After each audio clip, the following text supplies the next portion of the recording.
ये बताओ, क्या तुमने सूप में नींबू डाला है? नहीं तो। अरे ये क्या किया तुमने? ये सूप नींबू के बगैर नहीं बनता।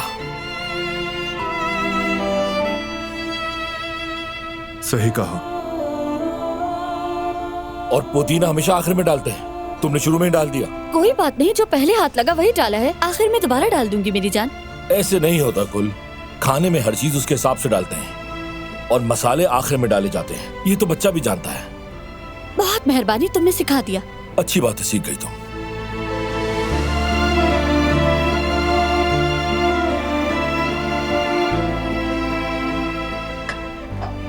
दही फेंटा हुआ है? नहीं, इसे फेंटने की जरूरत नहीं है। ऐसा तो नहीं होगा। क्या ये फेंटे हुए दही से नहीं बनती? बिल्कुल ठीक कह रहे हो। और पुदीना भी हमेशा ऊपर से छिड़कना चाहिए। बस बहुत हो गया। आप लोगों का हर बात पे टांग अड़ाना जरूरी है क्या? अगर इतना ही आता है तो चलो फिर तुम लोग ही बना लो।